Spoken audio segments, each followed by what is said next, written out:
नाज़रीन अस्सलाम वालेकुम, मैं हूं इमरान वसीम। नाज़रीन, आज 1 दिसंबर है, दिन है पीर का और साल 2025।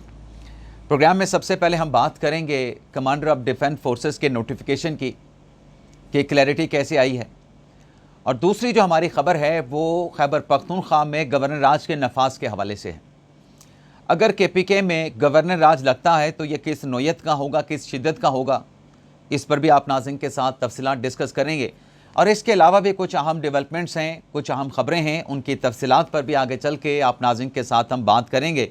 लेकिन प्रोग्राम का आगाज़ करने से पहले आपसे दरख्वास्त के चैनल को सब्सक्राइब कर लें, बेल आइकॉन का बटन प्रेस करें, वीडियो पसंद आए तो इसे लाइक और शेयर ज़रूर कीजिएगा। अभी सबसे पहले बात कर लेते हैं कमांडर ऑफ डिफेंस फोर्सेस के उस नोटिफिकेशन की जिसके इजरा की सोशल मीडिया पे बहुत ज़्यादा बात की जा रही है।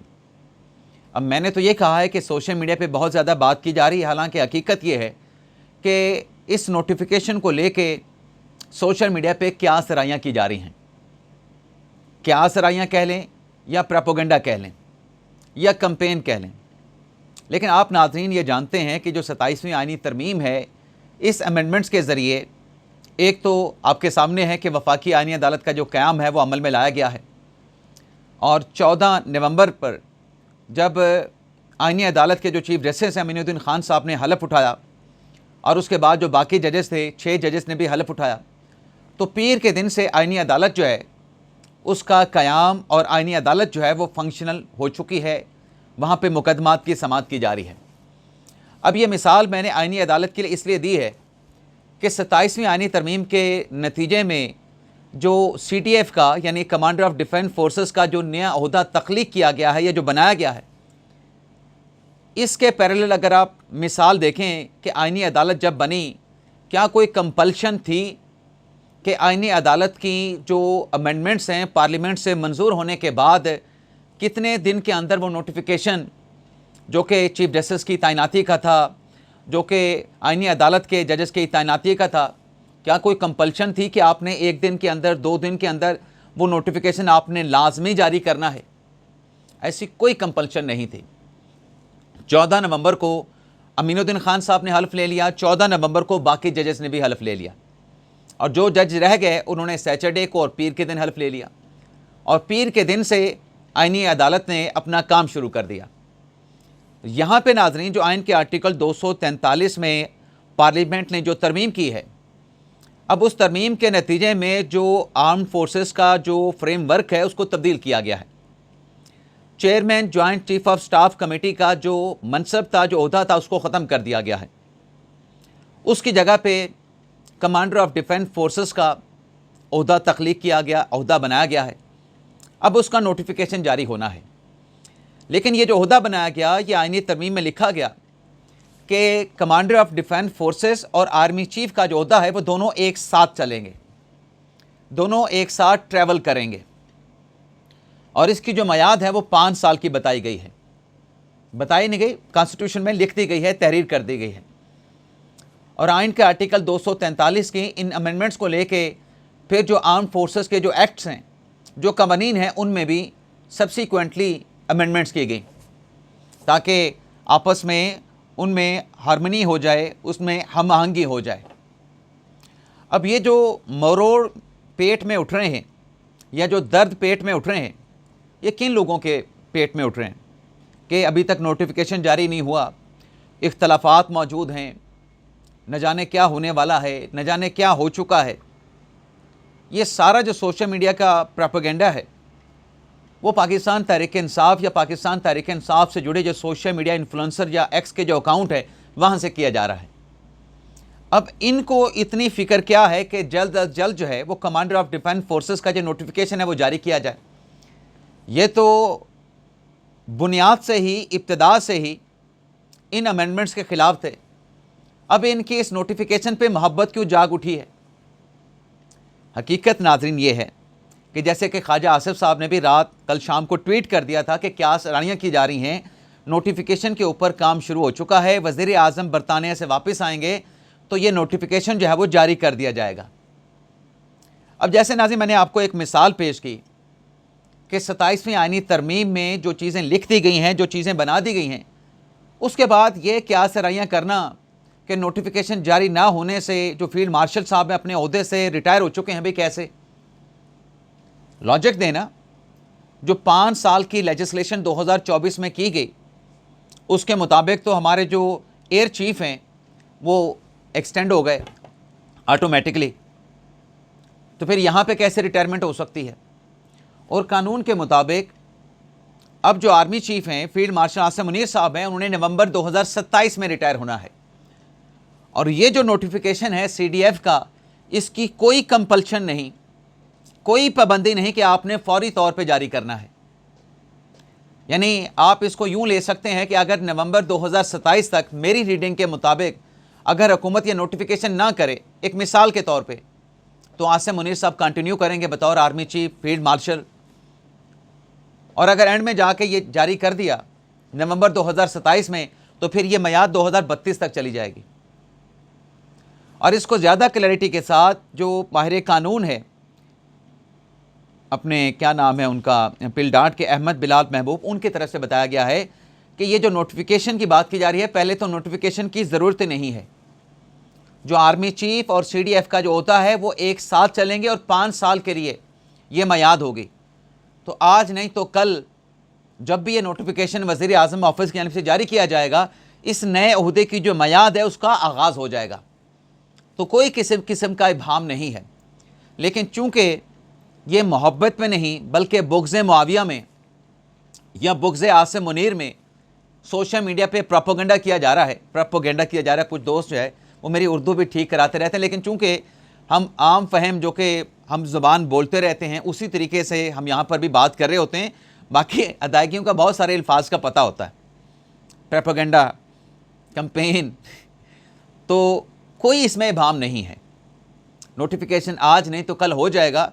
और नोटिफिकेशन के जारी होने के बाद आप अंदाज़ा करें कि जो इस नोटिफिकेशन के लिए सोशल मीडिया पे मरे जा रहे हैं या जो प्रोपेगेंडा कर रहे हैं, कैंपेन चला रहे हैं, फिर उनका क्या बनेगा, उनके पल्ले क्या रहेगा? तो चलें 2 दिन इंतज़ार कर लें, 1 दिन इंतज़ार कर लें, 24 घंटे, 48 घंटे, 72 घंटे, जब भी नोटिफिकेशन होगा ना, आपकी मुकम्मल तसल्ली हो जाएगी। जिनको मतलब मरोड़ उठ रहे हैं उनके पेट में। अब देखना, सुहेल अफरीदी साहब कल प्रेस कॉन्फ्रेंस करते हैं पेशावर में, क्या कहते हैं जी?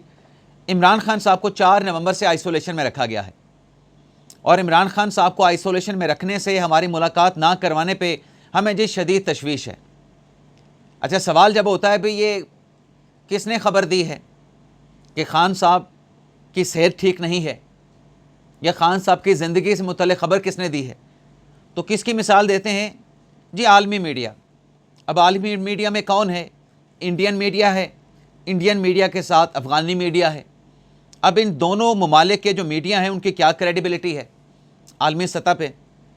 मार्का हक के दौरान भी आप देख चुके हैं कि क्या रिपोर्टिंग की थी इंडियन मीडिया ने। जब अफ़गानिस्तान ने पाकिस्तान के साथ छेड़छाड़ की, उस छेड़छाड़ का जो पाकिस्तान ने अफ़गानिस्तान की डिफेक्टो हुकूमत को जो जवाब दिया वो भी आपके सामने है। उस वक्त अफ़गान मीडिया क्या रिपोर्ट कर रहा था, और फिर पाकिस्तान के मीडिया की क्रेडिबिलिटी।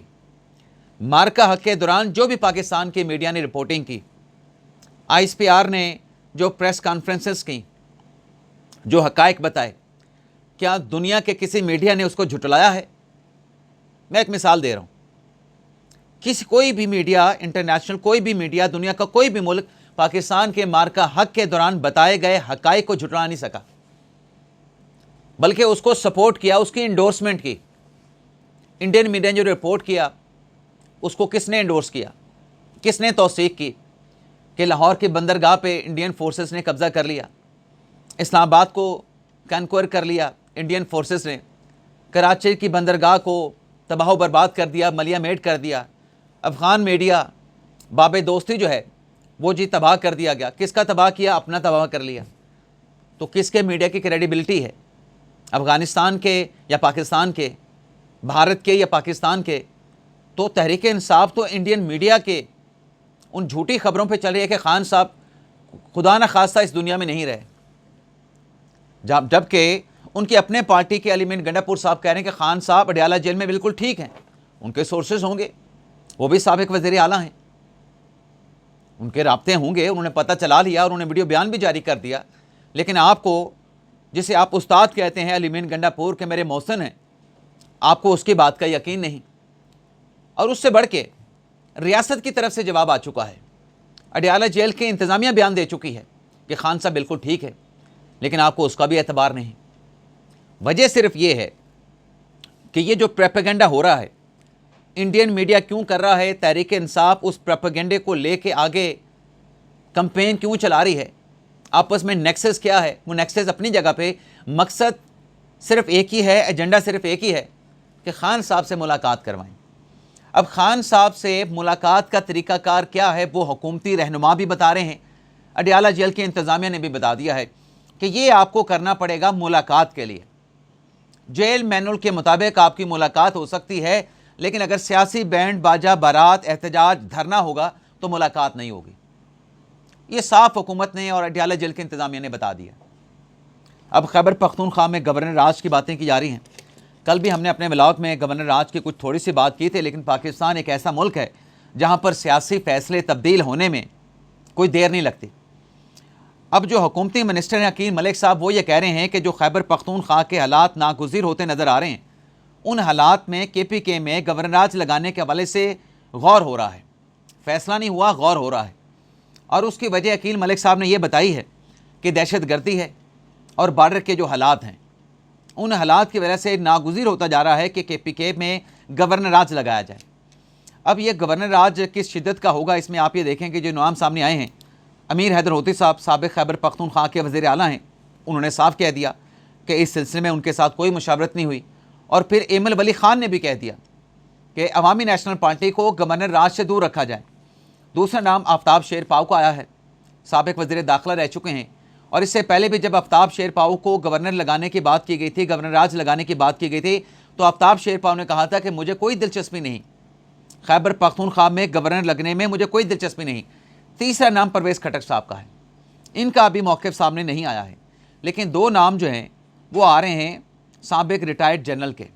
एक है लेफ्टिनेंट जनरल खालिद रब्बानी साहब जो कि कोर कमांडर पेशावर रह चुके हैं, और दूसरा नाम है लेफ्टिनेंट जनरल गयूर महमूद साहब जो कि IGFC रह चुके हैं। इन दोनों के नाम आ रहे हैं कि ये हो सकता है कि गवर्नर राज अगर खैबर पख्तूनख्वा में लगा तो ये वहाँ पर गवर्नर जो है इनको लगाया जाएगा। लेकिन अभी तक नाज़रीन, जैसा कि वज़ीर मुमलिकत अकील मलिक साहब ने कहा कि गौर हो रहा है गवर्नर राज लगाने का, लेकिन हतमी तौर पर फैसला नहीं हुआ। यानी गवर्नर राज लगाने के हवाले से जो गौर होने की जो बात अकील मलिक साहब कर रहे हैं, इसको आप यूँ ले लें कि जो शतरंज है, उस शतरंज के ऊपर बहुत सारे जो मोहरे हैं वो रखे गए हैं। उसमें देखा जा रहा है कि अगर जो वज़ीर आला साहब हैं वो अगर तावन नहीं करते तो किस लेवल पे जाके या किस जगह पे जाके हालात इस नहज पे आ जाएंगे कि जहाँ पे KP हुकूमत का वफाक के साथ, फेडरेशन के साथ तावन नहीं होगा, और जो दहशत गर्दी के मामलात हैं और जो बॉर्डर की सूरत हाल है वो बिगड़ने लगेगी। तो फिर हमने तब जाके गवर्नर राज लगाना है, नहीं लगाना, आगे चल के हालात बेहतर हो सकते हैं, नहीं हो सकते। इन तमाम चीज़ों को देखने परखने के बाद ये फ़ैसला होगा। लेकिन अवामी नेशनल पार्टी ने आज ये ज़रूर किया है कि 28वीं तरमीम के हवाले से अपनी जो तजावीज़ थी वफाकी हुकूमत को भिजवा दी हैं, जिसमें एक तो ये कहा गया है कि KPK का जो नाम है वो सिर्फ पख्तूनख्वा रखा जाए। खैबर पख्तूनख्वा में पानी से जो बिजली बनती है उस पर फेडरल यानी वफाकी टैक्स ख़त्म किया जाए, घरेलू सार्फिन को बिजली 10 रुपये में दी जाए, और जो तंबाकू का टैक्स है वो तंबाकू का टैक्स वफाक ना ले बल्कि सूबाई हुकूमत को ये कलेक्ट करना चाहिए। और अपने प्रपोज़ल में अवामी नेशनल पार्टी ने यह भी कहा है कि बल्दियाती हुकूमतों का मजबूत और मरबूत जो है वो निज़ाम लाया जाए और 4 साल की इसकी मियाद होनी चाहिए। इजाज़त चाहते नाज़रीन। पाकिस्तान जिंदाबाद।